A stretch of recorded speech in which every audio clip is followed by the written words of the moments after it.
आज आमे पूर्णमी ध्यान साधना मेडिटेशन करिबा। प्रथमे आमे ए पूर्णमी ध्यान मेडिटेशन विषय रे जानिबा, तापरे ए मेडिटेशन ध्यान करिबा। पूर्णमी ध्यान करिले पूर्णमी रे सकारात्मक पावर चंद्रंकर सारा विश्व रे उथल पुथल होइथाए। चंद्रंकर आकर्षण शक्ति द्वारा पूर्णमी दिन समुद्र पतनर जुआर अधिक परिमाण रे उठी थाए। आउ संपूर्ण मात्रा रे समुद्र जल रे चंद्रंकर आकर्षण शक्ति भरपूर होई करी रही थाए। जेमिति आमर पृथ्वी रे 3 भाग जल 1 भाग स्थल रही, सेमिति आम शरीर भितर मध्य जलर परिमाण 70% रही। तेणु पूर्णमी रे ध्यान साधना करिबा द्वारा समुद्र रे जुआर उठुथुबा भली बा समुद्र जुआर उथल पुथल हेबा भली आम शरीर भितर मध्य चंद्र को ध्यान करिबा द्वारा चंद्रंकर आकर्षण शक्ति उथल पुथल होई थाए। आउ आमर सारा शरीर रे थिबा समस्त नाड़ी मानकरे पड़ी जाउथुबा गांठ मान खोली जाई थाए। आउ शरीर भितर थिबा ब्लॉकेज मान रिलीज होई जाई थाए।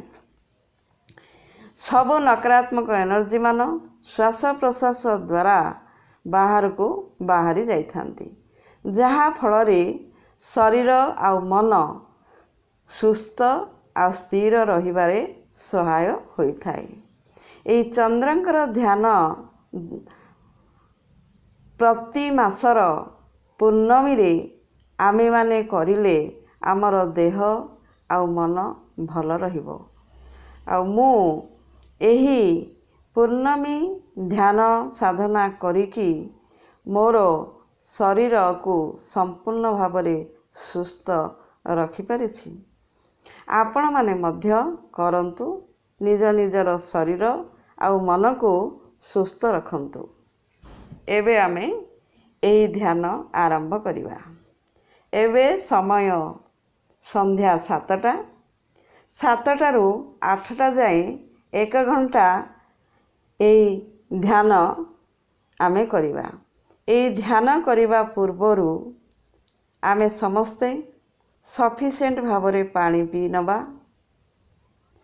घरर कौनसे एक स्थान रे आसन बा चौकी पकाई बसी जिबा। दुही आखी को धीरे धीरे करिकी बंद करिबा। मेरुदंड को सीधा रखिबा। पद्मासन रे बसिबा। दुई हातर अंगुली मानकु परस्पर छंदी रखिबा। निजको आत्मा भाविबा। मु आत्मा ए शरीरर सुस्थता पाई मुई एही पूर्णमी ध्यान करूअछि। एबे आमे म्यूजिक चलेबा। समुद्र लहरर म्यूजिक चलेबा। मु आत्मा समुद्र कूलरे बसिछि। चंद्रंक किरण समुद्र रे पड़ुछि। समुद्रर लहर आउ जुआर साई साई करी उठुछि आउ जाउछि।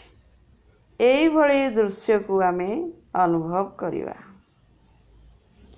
चंद्रंकर किरण समुद्र पानी रे पड़ी समुद्र पवनर हावा द्वारा मोर श्वास प्रश्वास देई मो भीतर को जाउछि आउ आसुछि। एई भली प्रक्रिया आमे जारी रखिछे 1 घंटा जाए। ଏବେ ଆମର ଏହି ପୂର୍ଣ୍ଣମୀ ଧ୍ୟାନ 1 ଘଣ୍ଟା ହୋଇଗଲା କରିବାର। ଧୀରେ ଧୀରେ କରି ଆଖିକୁ ଖୋଲିବା, ଆସନରୁ ଉଠିବା ପରେ ସଫିସିଏଣ୍ଟ ପାଣି ପିଇ ନେବା। ଧନ୍ୟବାଦ, ରଖୁଛି।